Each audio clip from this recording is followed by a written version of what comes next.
नमस्कार, मैं सोनाली और आप देख रहे हैं न्यूज टाइम मीडिया। हरियाणा के नूह से एनकाउंटर की एक बड़ी खबर सामने आ रही है, जहां नूह जिले में 31 जुलाई को ब्रजमंडल धाम जलाभिषेक यात्रा के दौरान अचानक हिंसा भड़क गई थी, जिससे हुई हिंसक झड़प के बाद पुलिस प्रशासन लगातार उपद्रवियों पर कार्रवाई में जुटी हुई थी, जिसके बाद अब पुलिस को इसमें सफलता भी मिली है। हरियाणा पुलिस ने नूह हिंसा में शामिल 2 आरोपियों का एनकाउंटर कर दिया है। जानकारी के मुताबिक एनकाउंटर के दौरान ये दोनों उपद्रवी सिलखो गांव में छुपे हुए थे। बता दें, हरियाणा के नूह में 31 जुलाई को ब्रजमंडल धाम जलाभिषेक यात्रा के दौरान हुई हिंसक झड़प के बाद प्रशासन लगातार उपद्रवियों पर कार्रवाई कर रही है, जिसमें से 2 उपद्रवियों का एनकाउंटर कर दिया गया है। बताया जा रहा है कि उपद्रवी सिलखो गांव की पहाड़ी में छिपे हुए थे। पुलिस ने एनकाउंटर के दौरान काफी सावधानी दिखाई है, जिससे एक आरोपी को पैर में गोली लगी है और दूसरे आरोपी को गोली नहीं लगी है, लेकिन पुलिस ने उसे अपने कब्जे में ले लिया है।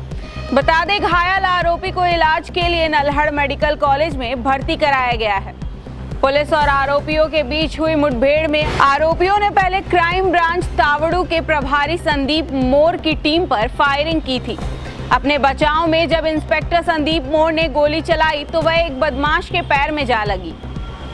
बता दें, इससे पहले आरोपियों की खोज में लगी एसटीएफ ने बुधवार सुबह ड्रोन की मदद से पहाड़ी पर ठिकाना तलाश कर 9 लोगों को हिरासत में लिया था। ये सभी आरोपी नल्हड़ और मेवली गांव के रहने वाले हैं।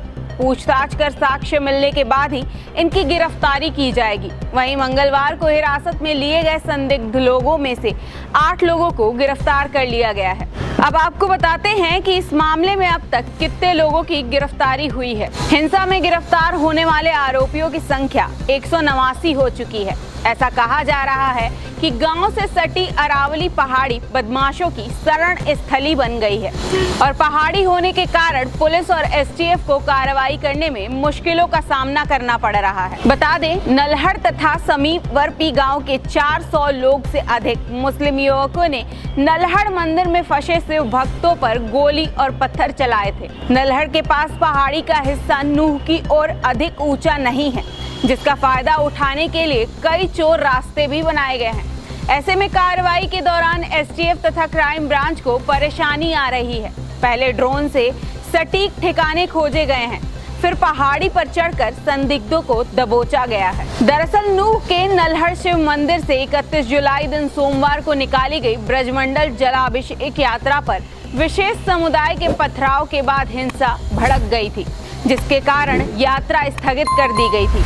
हिंसा के दौरान 2 होमगार्ड, बजरंग दल के 2 कार्यकर्ताओं समेत 6 लोगों की मौत हो गई थी। अब तक नूह में माहौल पूरी तरह से शांत भी नहीं हुआ है। ऐसी ही तमाम अपडेट्स के लिए देखते रहिए न्यूज टाइम मीडिया।